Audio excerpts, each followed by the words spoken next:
नमस्कार दोस्तों, स्वागत है आपके अपने चैनल जी फैक्ट पर। आज की इस वीडियो में हम बात करेंगे आज के करंट अफेयर्स के बारे में, लेकिन उससे पहले एक बार हम लोग कल का रिवीजन जरूर करेंगे। नंबर 1 क्वेश्चन है हमारा कि महात्मा गांधी जी की जयंती के अवसर पर जन सम्मान उत्सव एवं जन सम्मेलन कार्यक्रम का आयोजन कहाँ किया गया है। तो आपको आंसर याद रखना है कि इसमें आंसर होगा जेसीसी जयपुर के अंदर जो है इसका आयोजन किया गया है। अगर हम बात करें कि गांधी जयंती जो है वो कब मनाई गई थी, तो 2 अक्टूबर को मनाई गई। 2 अक्टूबर को इसको मनाया गया था, ये आपको ध्यान रखना है।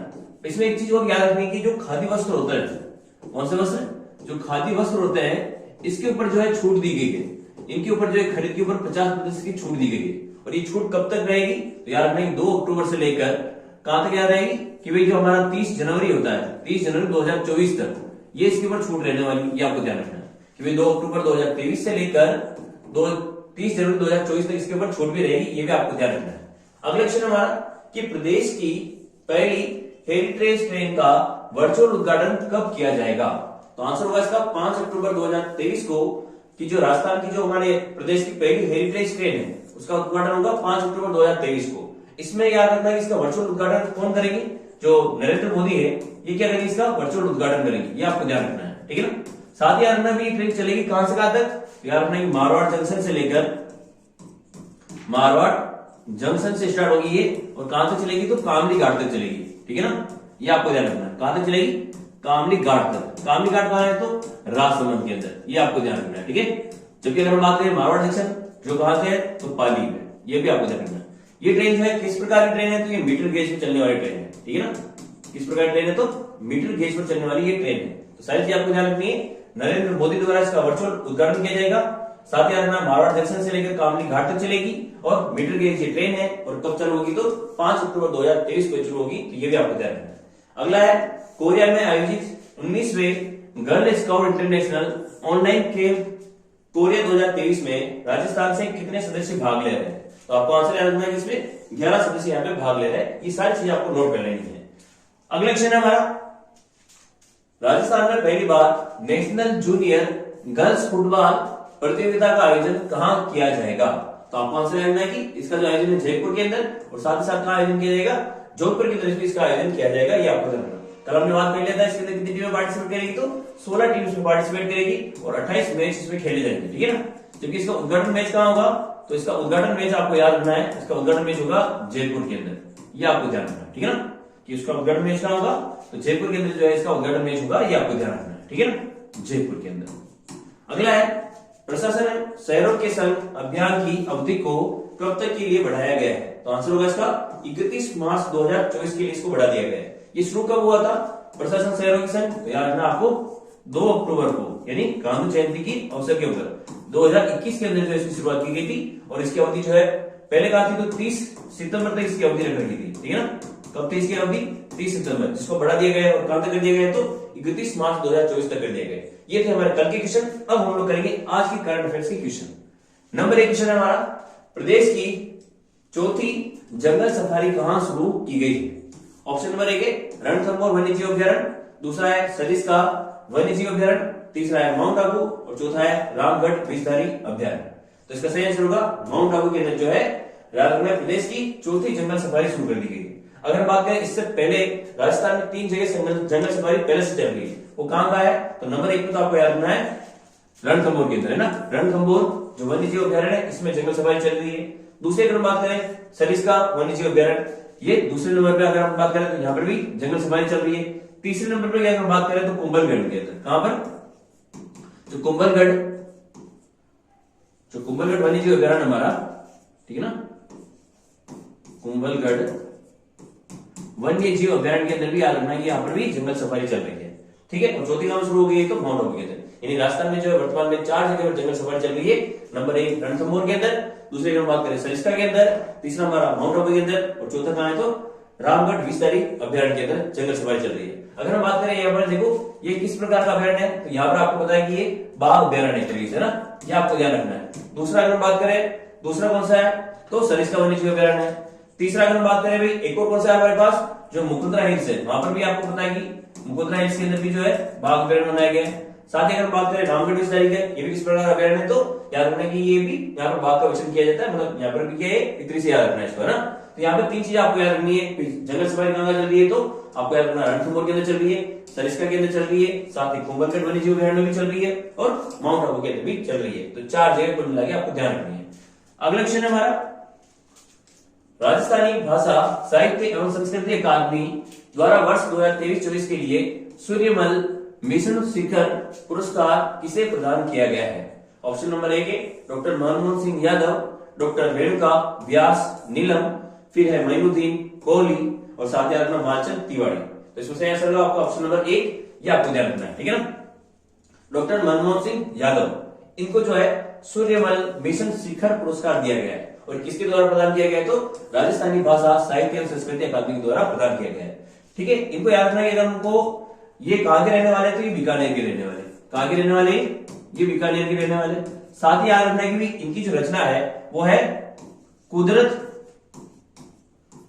से कुछवती, ठीक है, ये आपको ध्यान रखना है ना। तो ये भी आपको याद रखना है कि एक्चुअल में क्या है कि मनमोहन सिंह यादव को कौन सा पुरस्कार मिला है, तो सूर्यमल मिशन शिखर पुरस्कार मिला है, कहां के रहने वाले, बीकानेर के, और इनकी पुस्तक का नाम क्या है, तो कुदरत से कुछवती, ठीक है, ये आपको ध्यान रखना है। साथ ही इसमें अगर हम बात करें अन्य पुरस्कार की, उसका भी हम लोग डिटेल लेके आए, ये आपको थोड़ा सा ध्यान रखना है कि डॉक्टर मनमोहन सिंह यादव का संबंध तो देखो बीकानेर से है और इनकी पुस्तक का नाम क्या है, तो कुदरत से कुचमाक जो है इनकी पुस्तक का नाम है। अगर हम बात करें गणेश लाल व्यास उस्ताद पद्य पुरस्कार, ये भी बीकानेर के, जो अगर हम लेखक की बात करें मोइनुद्दीन कोहली को मिला है और इनकी पुस्तक का नाम क्या है, तो मुलक्ती मरुधरा इनकी पुस्तक का नाम है, ठीक है।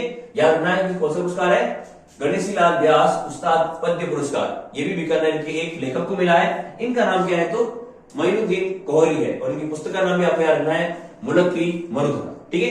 अगला पुरस्कार मुरलीधर व्यास राजस्थानी कथा साहित्य पुरस्कार, ये किसको मिला है, तो ये भी बीकानेर के डॉक्टर रेणुका व्यास नीलम को एक पुरस्कार मिला है और इनकी पुस्तक का नाम याद रखना है कि धिंगाणे तणिया। तो 3 पुरस्कार आपको यहाँ पे ध्यान रखना है, ठीक है। इसके अलावा अगर हम बात करें नंबर 4 की मालचंद तिवारी को, तो इनको मिला है डॉक्टर पृथ्वीराज, ठीक है, पृथ्वी सिंह पुरस्कार इनको मिला है, पृथ्वी सिंह या पृथ्वीराज पुरस्कार इनको प्राप्त हुआ, ये भी आपको ध्यान रखना है। साथ ही इनके साथ में नाम याद रखना है पूर्णचंद तिवारी का, है ना, पूर्णचंद विश्नोई का, है ना, किसका नाम याद रखना आपको, पूर्णचंद विश्नोई का नाम भी आपको इनके साथ याद रखना है। इन दोनों को जो है पृथ्वी सिंह या पृथ्वीराज पुरस्कार इनको प्राप्त हुआ है। तो ये कुछ प्रमुख पुरस्कार थे जो कि राजस्थानी भाषा साहित्य एवं संस्कृति अकादमी के द्वारा प्रदान किए गए, सबको आपको ध्यान रखना है। अगर आपको वीडियो पसंद आ रहा हो तो प्लीज आप लोग वीडियो को लाइक कर दें। अगला है मलेशिया में आयोजित इंटरनेशनल कराटे चैंपियनशिप में सीकर के किस खिलाड़ी ने पदक जीता है। ऑप्शन नंबर 1 देवराज सिंह शेखावत, फिर अर्जुन लाल जाट, भावना जाट और दिनेश पवार। तो यहाँ से आंसर होगा आपका ऑप्शन नंबर 1, ठीक है। यानी देवराज सिंह शेखावत ने जो है यहाँ पर जो है मलेशिया के अंदर जो कराटे प्रतियोगिता आयोजित की जा रही है, इन्होंने इसमें पदक हासिल किया है। इन्होंने इसमें कौन सा पदक हासिल किया, तो याद रखना इन्होंने स्वर्ण पदक हासिल किया, ठीक है। कौन सा पदक हासिल किया इन्होंने, स्वर्ण पदक। अगर हम बात करें ये रहने वाले कहाँ के हैं, तो ये सीकर के रहने वाले हैं, ये भी आपको ध्यान रखना है, ठीक है। बढ़ते हैं अगले क्वेश्चन की तरफ।